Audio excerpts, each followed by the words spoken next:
Today, voters will be deciding which candidates move on to November runoffs. But in the race for Chula Vista City Attorney and the Chula Vista City Council District 4 seat, today's votes could determine the final winner. Is joining us now to discuss this more in greater detail is the publisher at La Prensa, San Diego newspaper, Art Castaneras. Art, welcome back. Good morning. Congratulations on your success, by the way, man. What you're doing is nothing short of, in these times,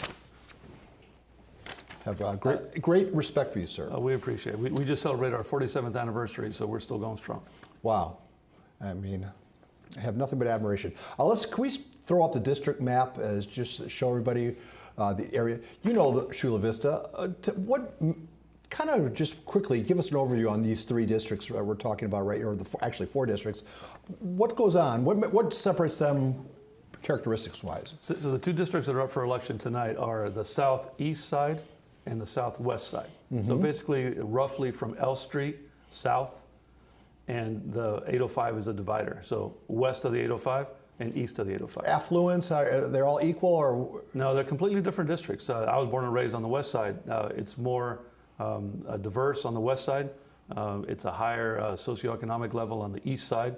We have houses that are $2-3 million on the east side. Got it. All right, so let's do it by numbers. Let's start with District 3. We're going to throw up the candidates for the race. You give us bullet points on each candidate. Okay. So District 3 is really interesting. The lead candidate seems to be Michael Nzunza.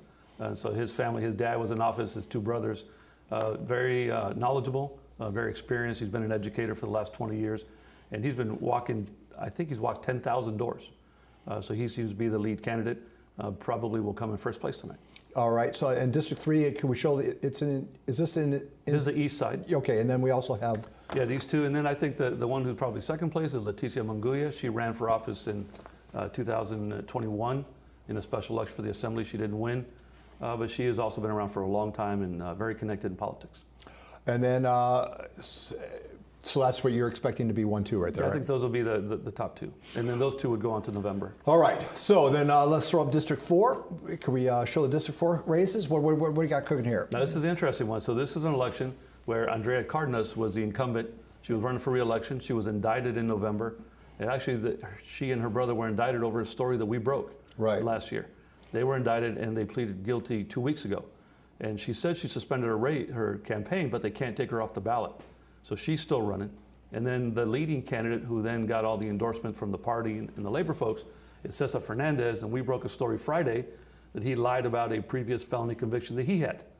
So we uncovered that story on Friday. So now we have two felons running against each other in a field of 6. It's unprecedented. Can we show up the rest of the pack too, just to give everyone some equal time here? So I think we have these other candidates. Yeah. Rudy Ramirez is a former councilman himself. He ran for mayor 2 years ago and didn't make the runoff. And then there's Delfina Gonzalez, who we think is probably the leading candidate in that race. What happens if the unthinkable happens? Right. Well, so Cardenas pled guilty, but she hasn't actually been convicted yet. And that sentencing happens in August. If she's sentenced to a felony, which is what she pled guilty to, she can't hold office. But if she's sentenced for a misdemeanor, she could. So if she comes in 1 or 2 today, she'll go on to the general. In August, they'll determine her sentencing. And what is the likelihood of that happening? You're amongst the people. I mean, you know, there are 6 candidates in the race, actually 7 because there's a write-in candidate. When you divide 100% by 7, somebody could make the runoff with 21%. And being the incumbent and the fact that her name has been in the paper and people don't always read and don't always watch what we talk about, she could make the runoff. Theoretically, she could. So which brings me to, there's this air of, I don't know, there's a taint in Chula Vista politics. That would not help the cause. Unfortunately, that's true. I was born and raised in Chula Vista, it's my hometown, and people always talk about corruption in the South Bay. Unfortunately, we've had some corruption cases down there. 17 people were indicted in school districts back in 2015. So it doesn't bring me any joy writing these stories and exposing things, but we want to clean politics up. And the only way to do it is we call it accountability through transparency. People have to know what's going on. Well, at least it gives you in the paper something to do every day, right? It never ends. The stories never end. Well, we also probably should bring up the other significant race here, a head-to-head deal between Mansfeld and Verdugo. Yeah, this is an important race too. This is for city attorney. It's a special election. Tonight we'll decide the winner. We had a special election because the winner of the November 22 election died about 2 months before the election, but still won. Which, that's why I brought up the Cardenas thing. I mean, it's not unprecedented what goes on in your neck of the woods. It's not unprecedented. So we had a dead person win. So there's a special election. These two candidates, Bart Maisfeld used to be the city attorney in Chula Vista, and Marco Verdugo. And based on the demographics, we think that Maisfeld will win that race. Just because I'm probably, I don't get a chance to speak to you very often, can you throw your little light on this mayor's race? What do you think? Do you think that Mr. Turner even has a sluggish chance? And for San Diego, well, somebody will make the runoff, right? Yeah. Turner probably would be the toughest one in November election because of just the demographics. He looks completely different than Todd Gloria. But what's really interesting is Todd Gloria's supporters have been sending out mail and text messages supporting the one Republican in the race.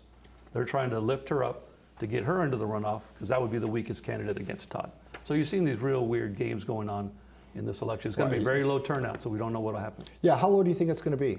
I don't think it'll break 30%. I think it'll be 26, 27%. I always say you lose your right to complain if you don't at least participate in the process. A lot of people are going to stay home today. And so when it's that low, it's really hard to predict the outcome.